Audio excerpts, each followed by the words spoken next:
I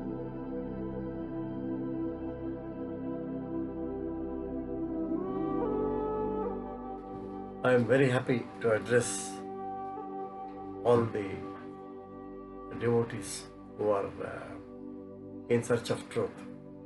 Now, as it was told in my first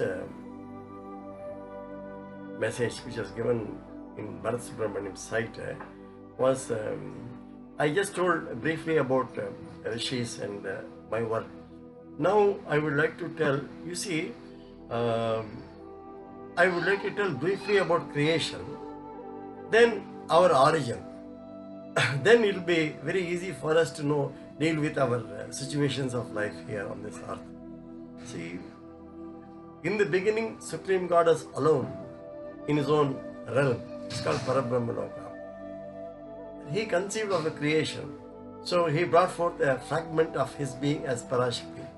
From her womb came multi-billion galaxies and started flooding this space. So then she created these worlds were arranged in a particular form, which was like an inverted pyramid and one vertical pyramid and another inverted pyramid. So the first inverted pyramid were the 4 Lokas, which was the first is Parabrahman Loka, it is infinite in dimension. Next is Devi Loka. Then you have Kailasa. Then you have Vaikuntha and Brahma Loka. These are all spiritual worlds. Then below are the 14 worlds starting from Sapta Loka to Patala. There's one pyramid like this, then another pyramid sloping down like this. In the first 7th Loka, Bhu Loka is the 7th Loka. The first of the material worlds is Satya Loka, and the last of the material worlds is Patala Loka. The only difference between in this Loka, in Satya Loka, there is only 5% of material activity, 95% only spiritual activity. In Patala Loka, it's other way around. That's all.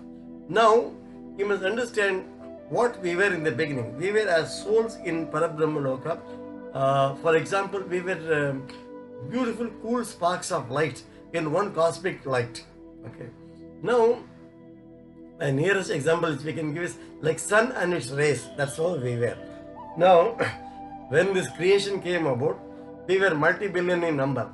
So, we selected 7 amongst ourselves to go and represent the Supreme God, seeking permission to go and visit the Bhu Loka and experience the Bhu Loka. So, the 7 people, they went and approached Parabrahma and said that we would like to go and visit the manifested creation which you have brought forth.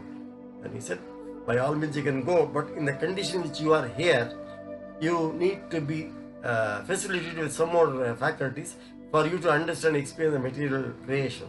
So here you are perennially available with me, experiencing everything along with me simultaneously. The condition in Parabrahman Loka is perennial bliss always and vision to infinity in all directions. So that being the case, now I will give you a protective sheath called Anandamaya Kosha. This will give you as a coating on you. You will, wherever you may be, you will not have the loss of this bliss. You will always be in bliss as self. So with this Anandamaya Kosha, we descended down to the next Loka, which is the first of the divine Loka. It's called Devi Loka. Devi Loka is made out of precious gems. Everything there, you got gems to the size of Himalayan proportions, and this is a very natural thing there. And we stayed in that world for some time. Then once we were satisfied with that experience of Devi Loka, we requested Parashakti, Mother, we are wanting to go towards Bhu Loka, please permit us to go.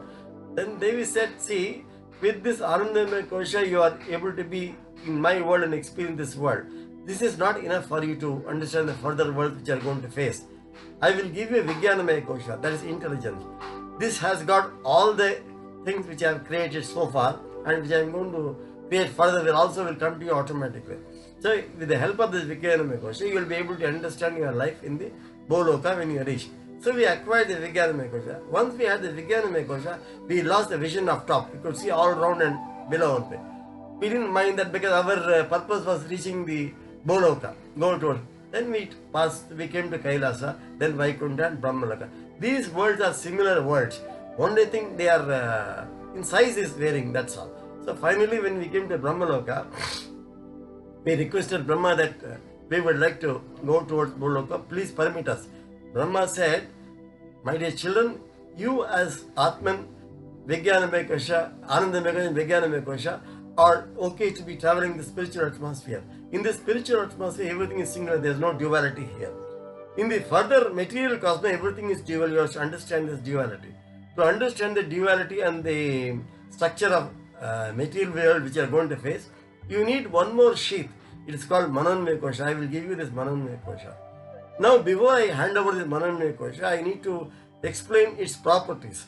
So that when you are using this Mananmaya Kosha on the Bhu Loka, you must be very clear on your way back home. You have to return it as it is handed over to you. That is first condition. Second thing is the Mananmaya Kosha has got a filter. It will allow only what experience is required by the self, Atman, to pass through it. Any extra experience you are going to give. Now when I hand out the Mananmaya Kosha, it will be as transparent as space, clear, crystal clear. So, you have to hand it over back to us. Because the filter which is available in Mananmaya Kosha, if you are going to give any extra experience, it will form a residue outside. So, this transparency will be lost. So, it is very important that you clear, don't accumulate any dirt in the Mananmaya Kosha. On the way back, you have to return it intact as it is handed over to you. Now, second thing, it has got the blueprint of the physical body which you are going to get on the earth. So, you understand all these things. Now you are clear. I will direct you to the department which will hand over the Mananmaya Kosha. From there we acquired the Mananmaya Kosha. When we had the Mananmaya Kosha, we lost the vision of back was lost. We could see only front and below. With this we didn't mind that because our interest was coming to the Bhu Loka. Then we came to next Satya Loka, first of the material cosmos. There we stayed there for some time. We passed through one by one. As we passed through in these lokas, the lords of these respective lokas, they put a stamp on the Mananmaya Kosha, like visa stamping. So we passed through all these lokas. Finally, we came to Bhu Loka, our earth. See, Bhu Loka is not only this earth. There are in the Bhu Loka group of earth, there are several solar systems. Each solar system has got an earth. In that, life forms are there, like we have in our earth, and they may be different age factor. You see, like the man's height in Satya Yuga is 27 feet.